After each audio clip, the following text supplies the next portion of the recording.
introduction to one of my favorite people on earth, Mr. Stephen Oliver, who is with the Advisor Marketing Podcast. Now, Stephen is a true maverick, and I mean that in every sense of the word. Not only in our business, but I have to tell you, his clients universally love him, and they grow at rates that they wouldn't believe it's possible.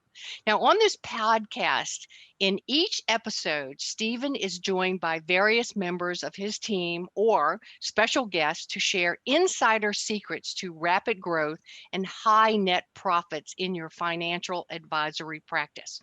So I just want you to know you're in for a wild ride, new information, and a lot of exciting new future because of Stephen Oliver. We're good to go. So, hey, introduce us real quickly. If you haven't seen us or worked with us before, I've got a longtime friend, Jeff. What have we known each other now since 1970? Oh, probably 71, 69. I don't know. Aging us both. Say it's getting close to 50 years. Yeah, it's over that. I'm guessing. But anyway, I'm Stephen Oliver, and this is Jeff Smith. Jeff has the interesting background of owning multiple businesses, having tons of employees, both as a general manager as well as a multi-location owner himself, and now working with me and coaching a myriad of businesses all over, I'd say North America, but the world, UK, Australia, New Zealand, Germany, we can go on and on and on. And everybody has the same problems, more or less. They think it's unique, but it really isn't. And then I'm Stephen Oliver, and I've been working with financial advisors for many, many years, and in the business owner and marketing side of things. What, Jeff? For 50 years. Since 83, I guess, really, and intensely studying marketing. But what we wanted to talk about on the podcast and or video, however you're picking this up today, is practice management, which has to do with employee management. But Jeff, let me start by describing it this way. We've had an awful lot of clients who, after we've worked with them for a while, my favorite quote, and I would attribute it if I remember who it was, but we had somebody who was exploring working with us who talked to a current member, and the answer was, "Wow, I don't know, but that guy found money laying around my practice that I didn't know existed." Right? We had another one who said, "Wow, I don't know, but those guys sure turn shacks into mansions." I thought that was a good one too. But I really like the found money laying around my business that I didn't know existed. And I was lamenting to you I was at to set the stage without embarrassing anybody here, is at a big office with the number one producer in the organization, in that particular office anyway, and having a conversation about practice management, about staff, and one thing or another. And it was specifically tied in this case to marketing, but it could have been on a variety of issues. But you and I were just kind of laughing about this, but let me set the stage. So the stage number one, and Jeff, you remember when we acquired the company down in Tampa, we found the same problem happening, right? Is the phone by the person they needed to talk to was being answered for about 4 hours once a week, or calls were being returned. Didn't know what the other one was doing all over the place. Yeah. But in this case, let me set the stage. We're having a conversation, and I had shown up specifically, prearranged to meet with three people. The primary advisor who's got a 2 point something a year revenue stream as an advisor, well into the seven figures on premium income every year, has a couple $100 million assets under management.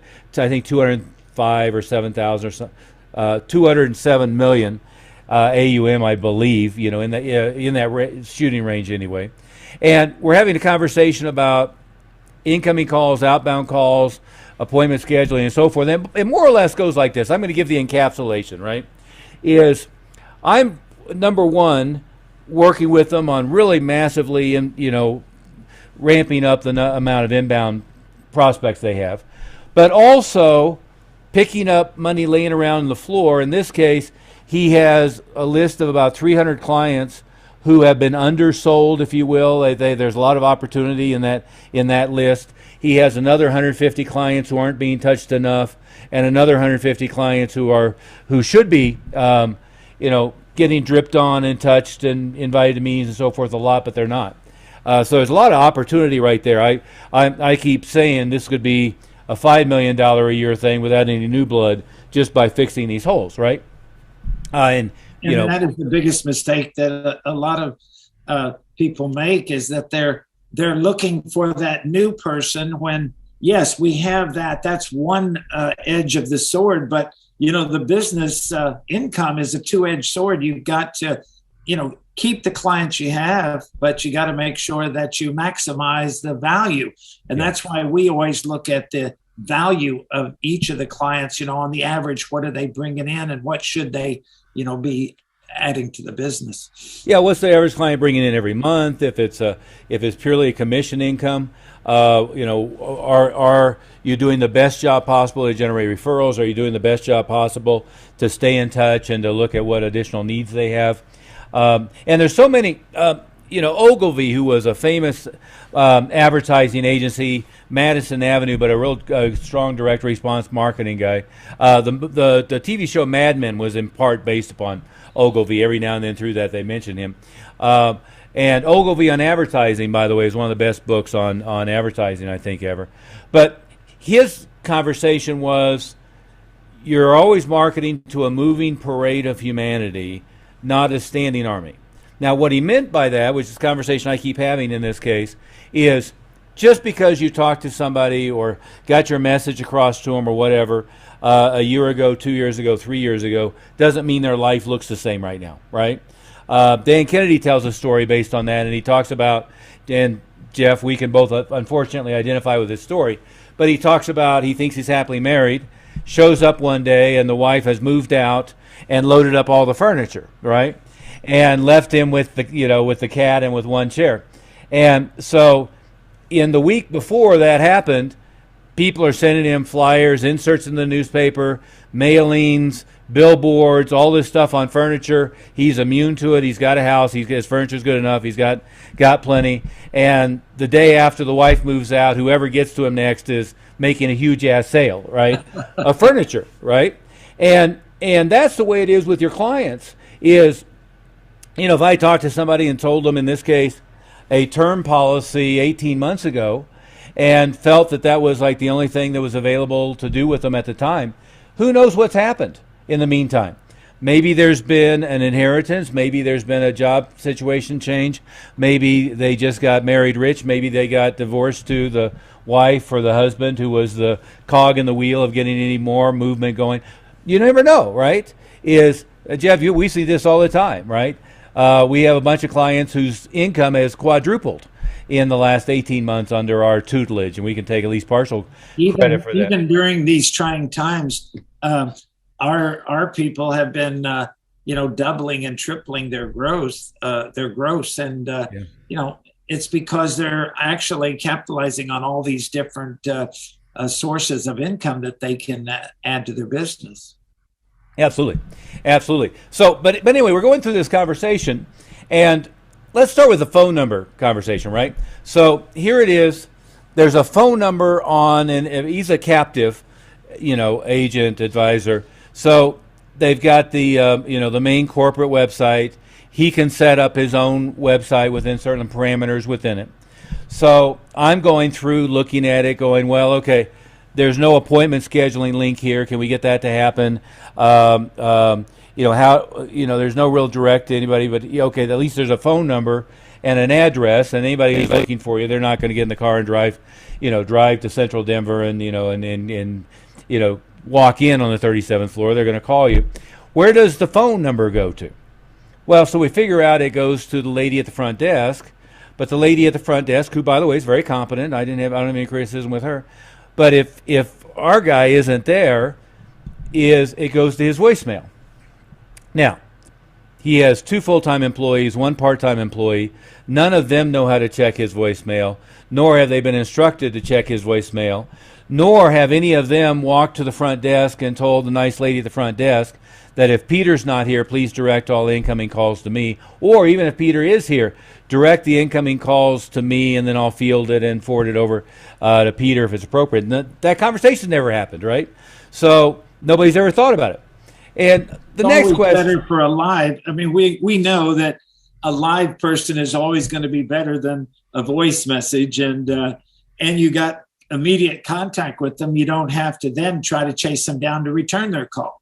Yeah, and so important that we always make sure that we set it up so a live human being is answering literally 24 hours a day, 7 days a week.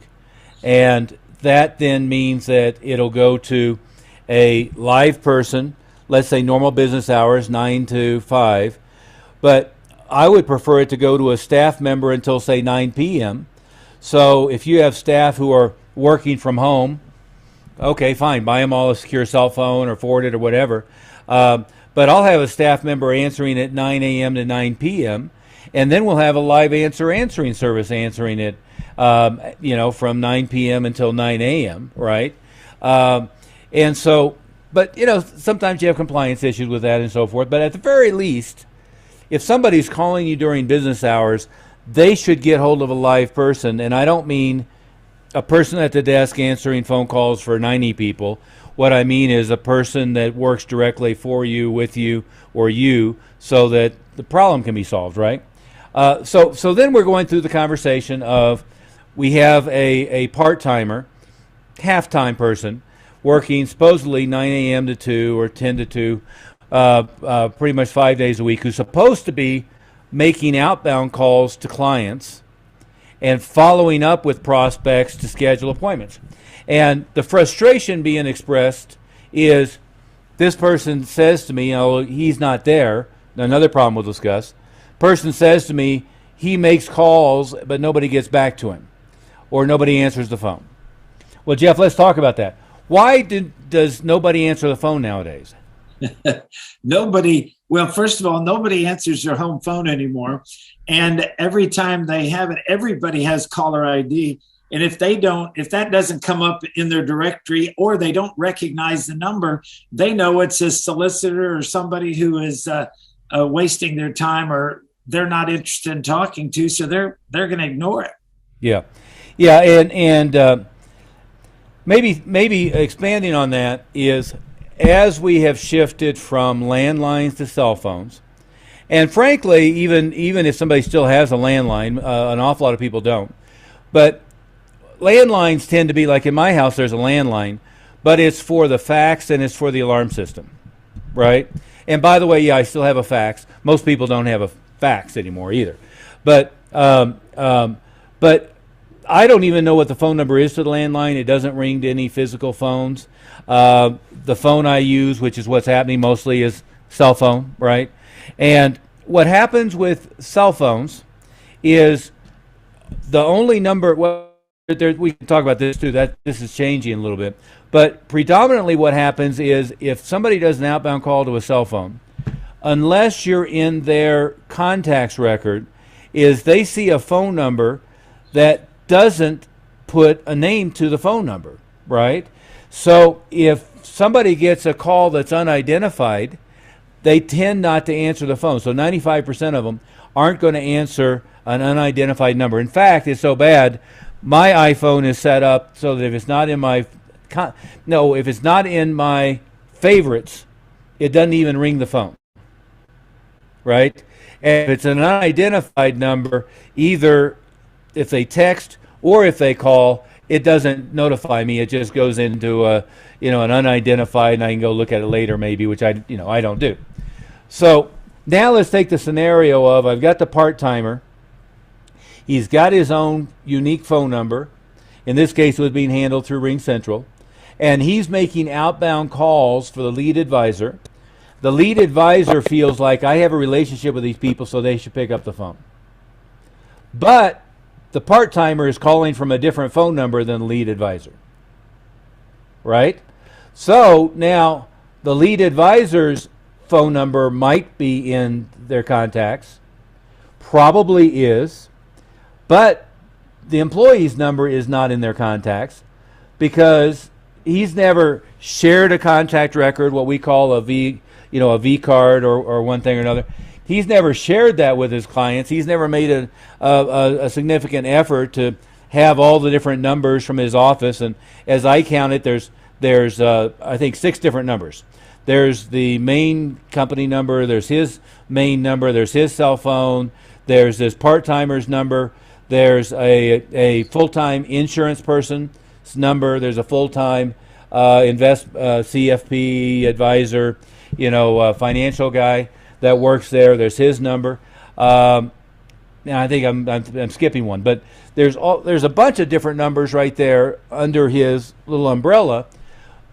But the only number that most of his clients would have is his cell phone number, not any of his employees, right? So now he's mad that a part-timer is making outbound calls and saying to him that most people don't answer their phone.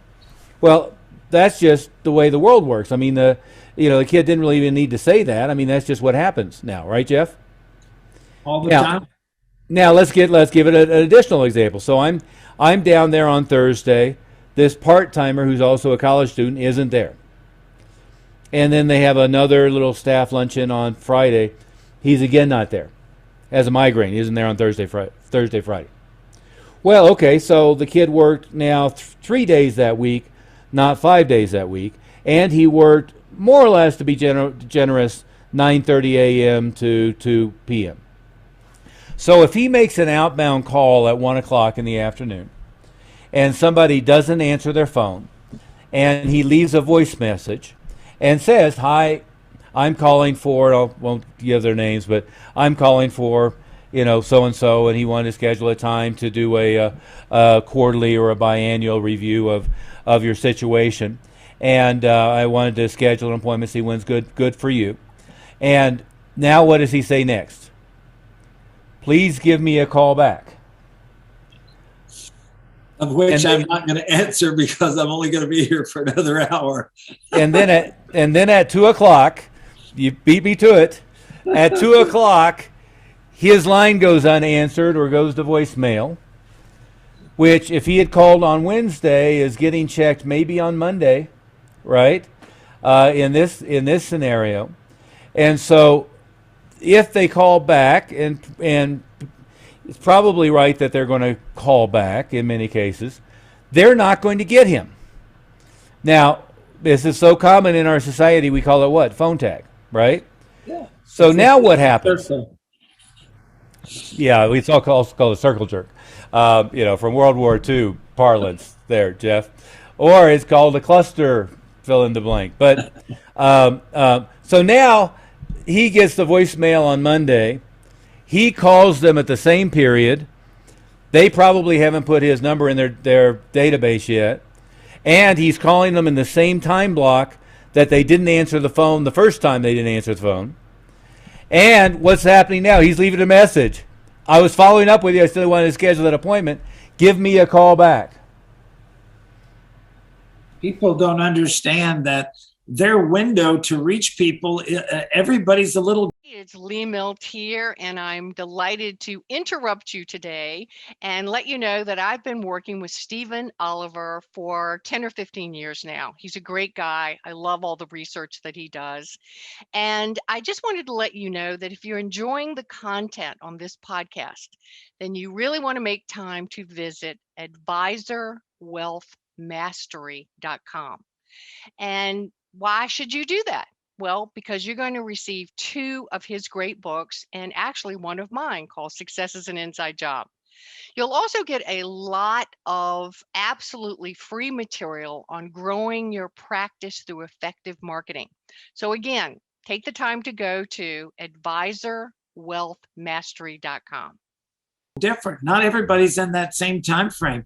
Some people are tied up in the morning, some are tied up in the afternoons, heck, some are even tied up in the evening, but not everybody has the same schedule. And that's why it's always critical, whoever's doing those calls, to make sure that they're tracking the time they're calling so they can call in that next window, and then somebody else is calling in the next window, or the same person, but making sure that you're tracking, because you got to try all 3 windows before you get them. That is if they followed the format of having your number even in their directory to know that it's you, that they want to answer it. It's not that they don't want to answer it sometimes, it's that they cannot answer it during that time because their job or their business keeps them, like most people, occupied, and they can't answer their phone 24/7. Yeah, yeah. And so let's do a diagnosis on this to begin with, and we'll expand on it a little bit. But one piece of the diagnosis is you have to get your contact record into their phone.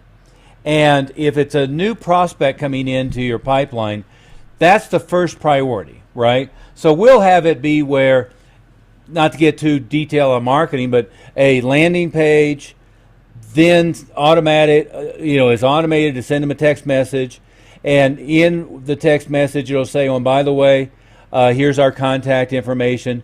Please just tap it and put add to contacts." Which is so easy now, because when you share the link, now all they have to do is hit it and it opens, and then it gives you the choice of saving it. Yeah. And so it's just a one finger touch and go. Yeah.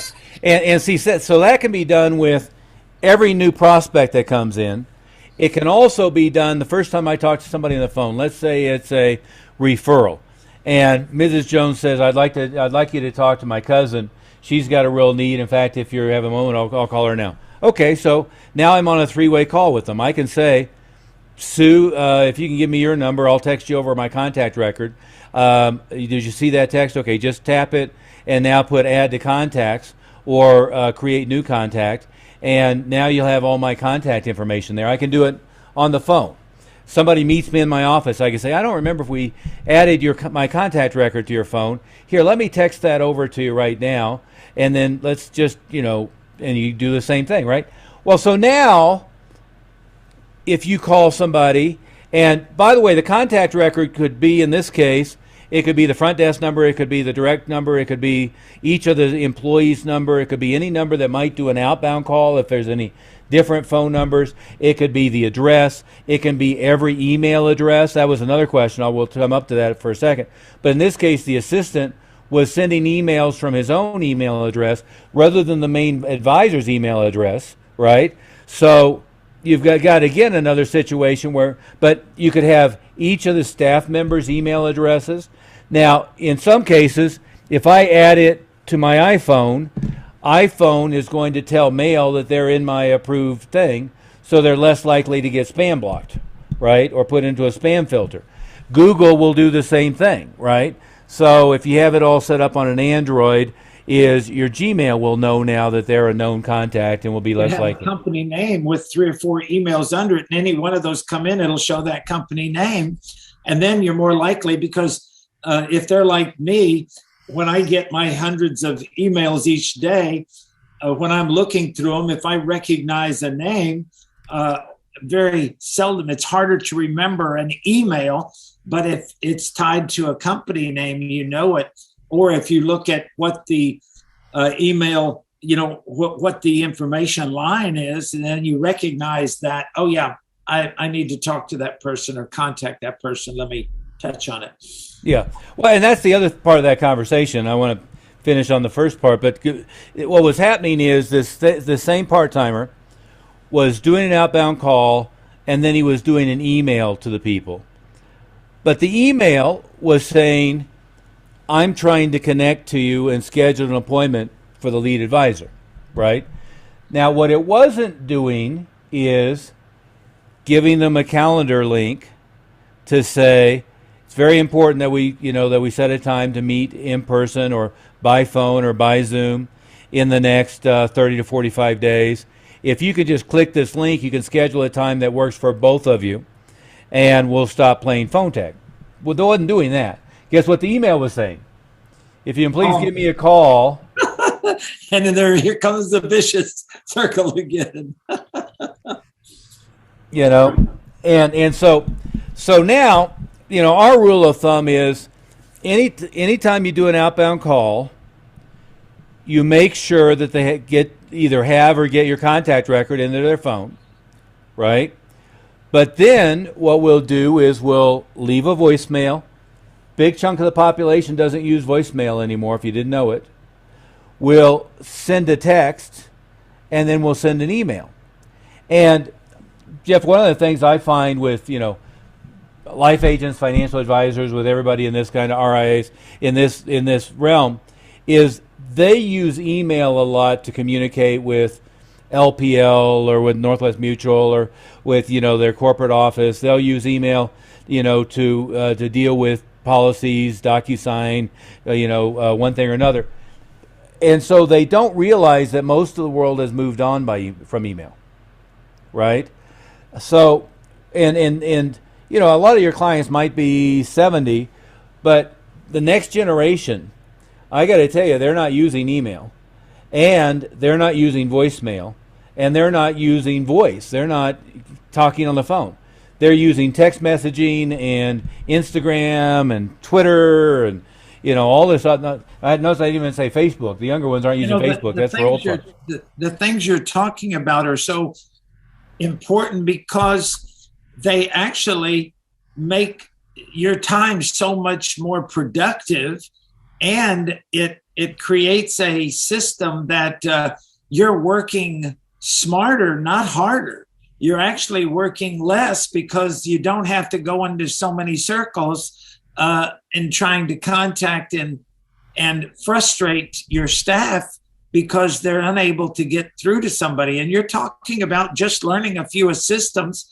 And once you learn it, you apply it to all of them and it ties in. And that's why you got to get smarter in your business. It's not about working harder. We're not talking about putting in a lot more hours and this and that, but it's just talking about educating yourself on a few simple systems that make everything across the line, make it so much easier. Yeah. And we were having the conversation in the middle of all this is, I had said at one point in this conversation, I said, well, how many people are we trying to communicate with?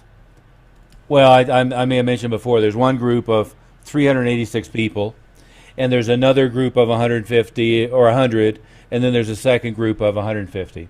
And they're more or less in order of priority of this 100, and then the 150, and they need to be cross-referenced with the 386, if that description made sense. And I said, well, okay, why don't we take the 150 and we'll send them a text message from the lead guy, and it'll include a scheduling link. And the message can be, hey, we've been playing phone tag. I just wanted to give you an easy way to schedule our follow-up visit. My schedule for the next 2.5 months is right here.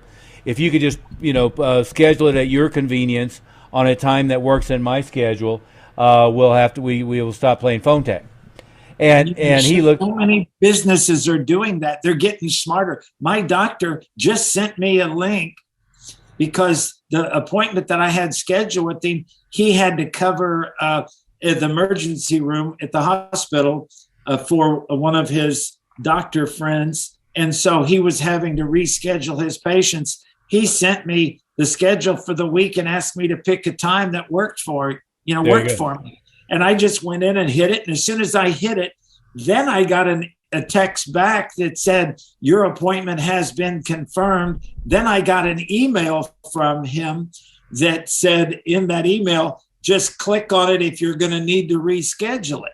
Yeah. And so here's saved him or his staff calling all of these patients trying to get a hold of them to reschedule. Yeah. And by the way, if they're smart, somebody is reconciling the list, possibly in an automated fashion, to know anybody who didn't do that themselves, for them to put a human on following up, right? And or to run it through the same cycle again, and if they still didn't do it themselves, to put a human to follow up on them, right?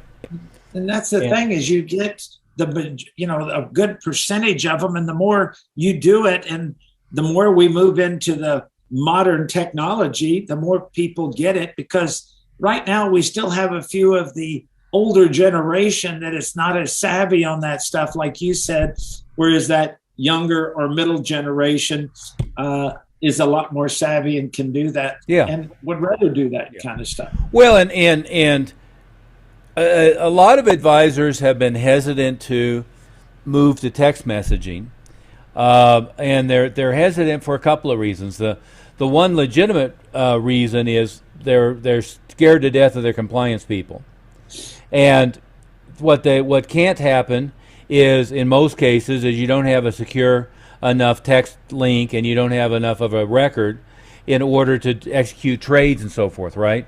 And there, by the way, there are very secure text messaging systems that are specifically designed for financial advisors that you can get. However, my argument is always this: if I have a landing page and it's a prospect, I'm not scheduling anything confidential. All I'm doing is I'm following up and reminding them to schedule an appointment for the next step. If it's a client, and I can have as long as a disclaimer as I want in the text messaging, don't send any back any personal information. This is purely designed to help us schedule an appointment. I mean, you can put whatever you want in there legally, but what we're trying to do is we're trying to get out of the human factor as much as possible, and we're trying to get out of the phone tag crap as much as possible, right? And so, again, what we know, Jeff, is very clearly is email is dying a slow and painful death. COVID revived it a little bit. Most advisors are fooled into thinking the whole world uses email at the same level that they're using it, right? Hell, my CPA still faxes me over stuff. Well, that's great. I mean, okay, that's fine. He's in that mode. I still have an eFax number that comes in. But you know me, I mean, God, I don't know what I get every day, probably 300 emails. But the only emails I ever see. Whenever I send an email, I always follow it with a text to say, I just sent you an email, take a look, and now they know to look for it, and you got it. So there you go. If you just send an email, it gets lost in the shuffle. You never know if they got it. But if they get a text, because such a higher percentage of texts get looked at, because most people their phone will beep or something, they'll take a look, and then they'll either ignore it if they don't recognize it, or they'll respond to it. Yeah, it's more or less a 98% open rate on text with maybe a 20% open rate on email. Email has deliverability problems, especially in the older legacy systems like AOL, Yahoo. They'll just throw away a bunch of them randomly. Well, but even in such a big chunk of them anyway, right off the top. Yeah, and like Google, Google will go to the spam box, but if it doesn't go to the spam box, it'll go to the promotional box, right? So you're sending it from your corporate email address, and they put it in the promotional rather than in the personal, which is where most people, the only place they look anyway, right? So, and then, advisors all the time say, I have a great relationship with my client. They look at anything I send them. It's like, yeah, right, BS. If they're ignoring most everybody else's stuff, they're ignoring your stuff too, unintentionally, if for no other reason, right? And Jeff, you know me, I have now 6 different email addresses.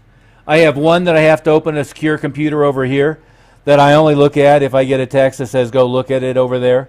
And then I have another one, the Stephen Oliver Advisor, wealthmastery.com, that I rarely look at. And then I have the other email addresses. It's like, well, okay. And people think that's going to work. Now let's talk about the other elephant in the room in this story, staff management, right? So I'm not making a mountain out of a molehill on this deal. I mean, this is legitimate issues. But so we're having the meeting, and we've got a part-timer who's arguably responsible for the most important driver of the business. He's responsible for setting an appointment with each and every new prospect, whether it's a referral from a $50 million client, or whether it's an online form filled out. So he's responsible for doing an outbound call to schedule an appointment. He's also responsible for taking the 100 most valuable clients and making sure that they have a quarterly meeting with the lead advisor and soon to be the associate advisor. Well, if you've got what's already $2.5 million in revenue that's dependent upon somebody who is part-time, ill-trained, poorly supervised, and flaky, then what you're doing is you're putting your entire revenue flow on this. And in this case, he's a junior, I think, in college. You're this person who this is a side gig for him. Does that sound like a good idea to you, Jeff? I tell you, it's not that hard to train them and make a few adjustments. It's that training smarter to get more production, make it more productive and easy process. No, some people say it's always easy when you know how to do it. Yeah. Well, and I don't know how many hundreds, if not thousands, of part-timers you and I have had in our direct employ over the years, and how many thousands are currently working for our different clients all over the world. But there's a commonality, and you're the sports guy. I'm horrible at sports analogies, but my analogy has always been, I think of it as the quarterback with the huddle, right? And in this case, correct me if I'm wrong, there's some guy sitting back there with a headset on calling the plays, and then there's the quarterback who's communicating that to everybody else, right? Is that more or less you about got it on 95% of them? A halfway decent description? I know there might be somebody up in the box or whatever, but anytime I use a sports analogy, it's suspect. But I always thought of the part-timers is it's like you're having to do a huddle, right? So, if I have, this college kid, I at the very least am going to have a little staff huddle, and this is with the full-timers too. I'm going to have a little staff huddle at the beginning of the day, and I'm going to have a little staff huddle at the end of the day, right? And at the end of the day, I want to know what happened, who have we talked to, what appointments have we scheduled, what new inbound prospects do we have, how many new appointments that we schedule, what do I have, and I'm going to want to know what do I have tomorrow, what's on our agenda tomorrow, what's our activities. And at the beginning of the day, I'm going to have our mission today is schedule 5 new appointments with clients, whatever it might be, right? I'm going to put everybody on a mission. But the thing that I have always found about full-timers and part-timers, to me, all my full-time staff, and you and I both had them spread out all over, in this case, all over a metro area, right? And now we have, people spread out all over the world. But I was having a huddle with them. In this case, it could be by Zoom, at least 3 times a week for all the full-timers, right? But with all the part-timers, it was at least once a day. But really more often, it was like, once an hour, right? How many calls did you make, for the last hour? Who did you talk to? Who did you not talk to? What did you follow up? Make them track it. Make them make sure that they have the list, but then they've got to be writing. And it's Lee Milt here, and I'm delighted to interrupt you today and let you know that I've been working with Stephen Oliver for 10 or 15 years now. He's a great guy. I love all the research that he does. And I just wanted to let you know that if you're enjoying the content on this podcast, then you really want to make time to visit advisorwealthmastery.com. And why should you do that? Well, because you're going to receive 2 of his great books and actually one of mine called Success is an Inside Job. You'll also get a lot of absolutely free material on growing your practice through effective marketing. So again, take the time to go to advisorwealthmastery.com. And putting their comments about didn't answer, left a message, and that way you can see what their productivity is and know whether they need more training or you've got to change your system around because it's not working. A lot of people just keep doing the same thing over and over, thinking it's going to get better, not changing the system. And that's the most important thing. I think that was Einstein's definition of insanity, doing the same thing over and over, expecting different results. And that's what I hate to say it. That's what most businesses do. They don't know how to, because they don't have anybody to help them or show them. And a lot of times it's because they didn't know there were people out there that could help them with their business. that's why what you're doing is so important and so helpful, and how these businesses were able to double their gross or have big increases from one year to the next. Even during the pandemic, it's amazing the numbers and record years that our members had during and through that pandemic. And this is still the aftermath, but it's still, we're kind of in the pandemic with a lot of the states. Yeah, and again, you mentioned that's a tangent, but an awful lot of advisors didn't adapt to going from, let's say, lunch or dinner meetings to webinar or Zoom meetings. They didn't adapt from, I'm going to have all my meetings at my office and they're going to come down face to face, to I'm going to shift to Zoom. And I don't know how many hundreds, if not thousands, of sales we've closed face to face on Zoom, not face to face, belly to belly, right now. And ever since Zoom was invented, I mean, I don't know, we were probably one of the top first 100 users. You remember, Jeff? They'd been, and it was an outgrowth or a staff member who spun out of GoToMeeting, and you probably remember. I always hated GoToMeeting. I thought it was just a abysmal pain in my ass, and we immediately started utilizing Zoom. But so let's stay with the employee side of it. Is one mistake I see made is, here's a list of 150 people. I need you to work on calling them every day, and we want to have X amount of spaces on my calendar each week for client reviews, right? Now, in that sentence, nowhere have I said the person in charge, to use Apple's terminology, is you. You're responsible for 10 new meetings scheduled per week. Or you're responsible for 10 meetings a week scheduled over the next 2 months, done by the 15th of the month. Right? Big difference in delegation. One is kind of, I prefer to think of it as abdication, is here's the list, go work on the list. And Jeff, I tell my the Apple story a lot. I think it was an article in Forbes magazine. As you know, any book on a number of people ever written, I've read, but one of them is Jobs, of course. And the story about Jobs is each new vice president that was hired or promoted within the company, and they had a number of them. I think they had 125 or something like that.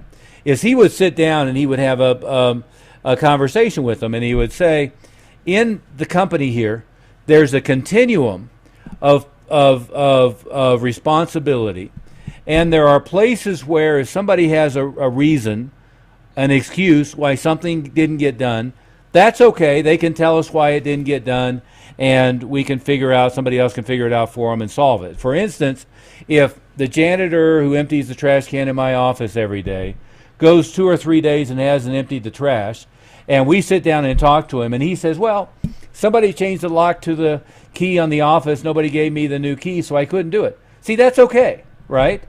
But he says at the level of, there's a level along the continuum from CEO to janitor where nobody cares about the excuses anymore. And that's the job you've just been promoted into, is you no longer have the opportunity to say, nobody gave me the key, or that person hasn't given me, or this was a problem over here. You have, and this is the thing I like from West Point in Annapolis, right, is, the new cadet is taught, or new plebe is taught, there's only 4 possible responses. Yes, sir, no, sir, I don't understand, sir, or no excuses, sir, right? That's a really good lesson. It's that accountability factor, right? Apple also calls it the person in charge, the PIC. For any project, there's ultimately one person who has full responsibility. He can delegate in any way he sees fit, but one person in charge. So if it succeeds, they get the credit. If it fails, it's their ass, right? And in this case, in this conversation, one, there was no person in charge. There was a person that was handed a task list. Number 2 is ultimately he wanted the full-timer to be the person in charge, but the full-timer had no ability to hire, fire, discipline, hold to the carpet the person that was working for him. Well, now that doesn't work either, right? Other than just, here's somebody I'm going to file over there and have no usefulness for, and I'm going to have to do all the activities, because if I can't hold them responsible, nothing happens. You've seen situations like that too, haven't you, Jeff? More than once. Usually it's the cousin's on payroll, the son is on payroll, a lot of times it's nepotism of some sort, right? And in the old, what gets measured gets done. So if there's nobody tracking the progress of it and the results of it, then it doesn't get done anyway. Everybody just kind of spins their wheels. Yeah. And I always liked, you and I were big fans of Zig Ziglar, may he rest in peace. But he wrote a great book called Peak Performers. And in that book, I think that's what it was called anyway. I may have misquoted that, but I think it was right. But he had a great story, in this case about a real estate office. But he said, here's the deal, is, you're hired, here's your desk, here's your phone, here's your, responsibility. Here's the minimum level of production required for you to have that desk. Here's our goal. Here's what success is, and here's the minimum level of production that's required for you to have that desk. To keep your job. Yeah. Well, what happens if I don't hit that minimum level of performance? Well, we give your desk to somebody else. Well, what does that mean? It means you get a wonderful opportunity to look for a career path that's more in keeping with your skill set. Right? But that's the kind of conversation you've got to have. The minimum expected performance for you in this role is, pick a number, is you make 7 appointments a week. And if you make 7 appointments for a week, I'm not going to pat you on the back and I'm not going to yell at you. That's the minimum required for you to sit at that desk, and by the way, for a check to show up, whatever period of time that happens. Well, what happens if I can't get 7 appointments a week? Well, we need to find somebody who can get 7 appointments per week. Well, what do I need to do that? Well, here's the list of tools that you have. You just need to make sure that you do it. And all of a sudden now you have somebody who, instead of turning off the phone at 2 o'clock and leaving, or turning off the phone at 4 o'clock, you have a conversation with them about, some people are going to answer the phone at 10 a.m. and some people are going to answer it at 2 p.m. and some people are going to answer the phone at 5 and some people are going to answer the phone at 7 at night. So maybe what you want to do is structure your work so that you can rotate through them at different times. And by the way, when they return your call, they're not necessarily going to return the call from 10 to 2. You might want to have your work phone and have them also in your database. So if it's somebody you're playing phone tag with, you answer the phone, right? So you can have a conversation like that. But I've always found, one, if you don't have the person in charge, ultimately that's you, but if you don't have the person in charge, you have a problem.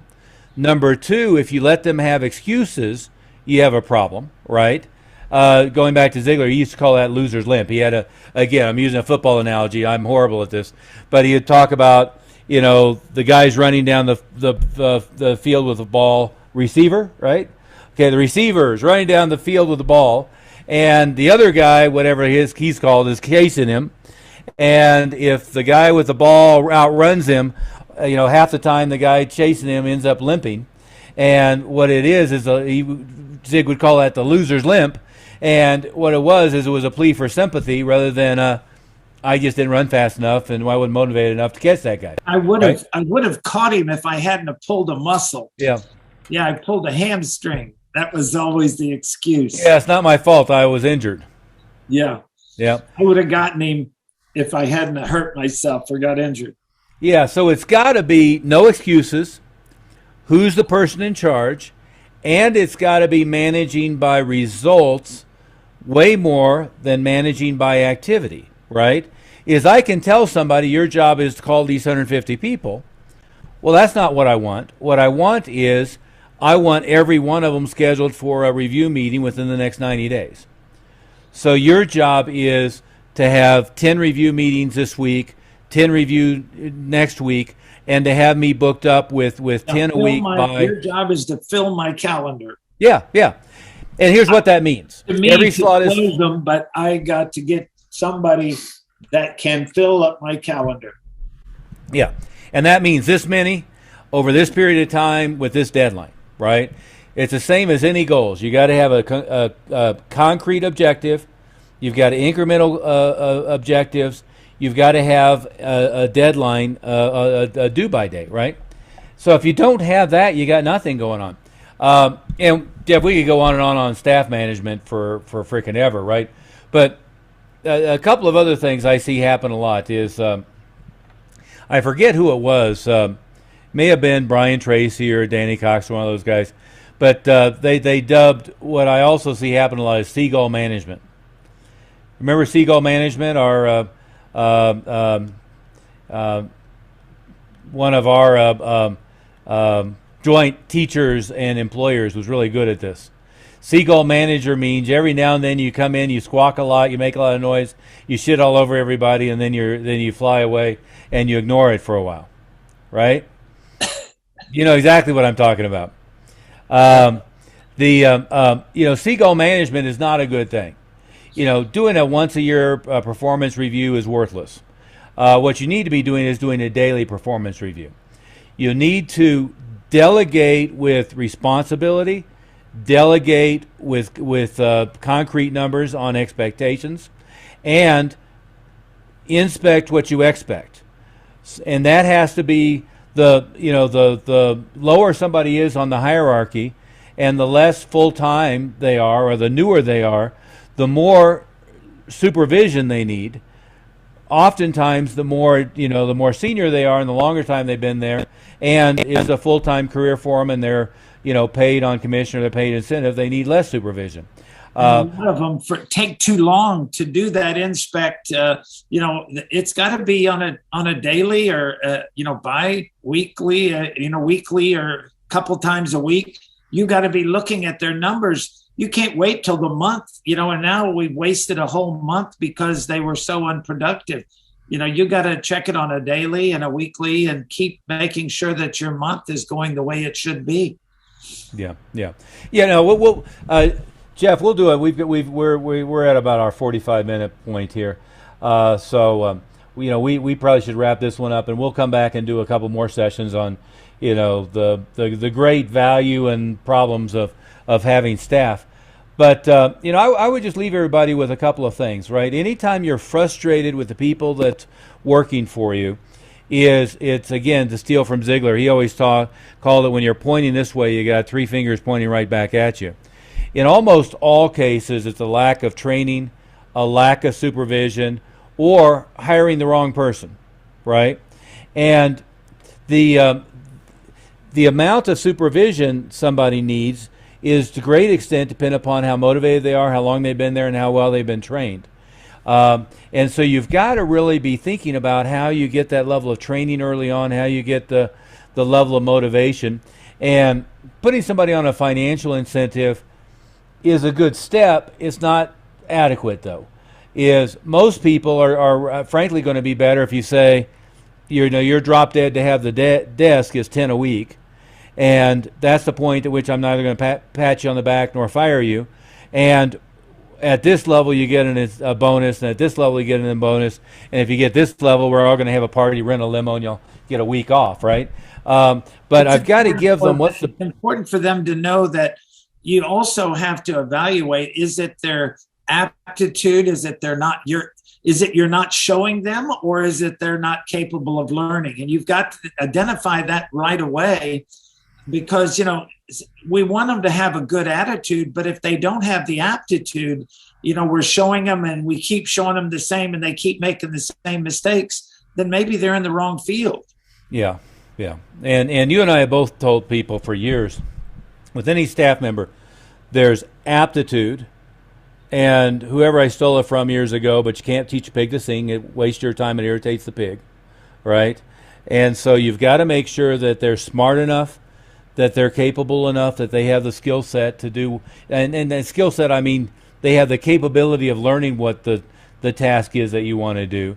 Very rarely do I ever try to hire somebody who has the specific skills we need. I train them on that. But what I want them to do is I want them to have the ability to learn, right? And then number two, they've got to have the motivation. And I also expect them to bring that to the job. More often than not, what I see is people are highly motivated when they take the job, and then everything is so Mickey Mouse around them that it demotivates them. So it's easy to destroy somebody's motivation. But frankly, you don't need to have a big, motivational pep rally 3 times a week for most people. If they know what their objectives are and they know what their incentives are and they know what's required of them, they'll either bring the motivation to the job or they don't. And then the third thing is they've got to be trained, and they have to be trained thoroughly. And by that, I don't mean here's the training manual, go read it, or I mean you walk them through, you role play it, you hold their hand, you do it, and you let them watch you do it. They do it, and you watch them and rescue them, and then you let them do it, and you record it, and then you let them do a series, and probably forever you have them record it and have them listen to their own conversation with people. But they've got to have that type of intensive level of training, or nothing else good happens. Absolutely. Yeah. Well, on that note, I think we'll call it a day, and hopefully this has been valuable for everybody. I'll remind everybody, if you're not listening to this on Apple or Google or Stitcher or whatnot, our podcast is on all the major podcast platforms. Make sure you're subscribed to that. And I guess I should remind everybody that we have a free offer for already successful advisors who are looking to massively accelerate their practice growth, grow their AUM and so forth. If you go to advisorwealthmastery.com, you'll find more information there, and it's a completely free offer. We can see if it makes any sense for us to work together or not. At the very least, you'll get a lot of great ideas and get to model some of the things that we're doing as well. Remember to work smarter, not harder.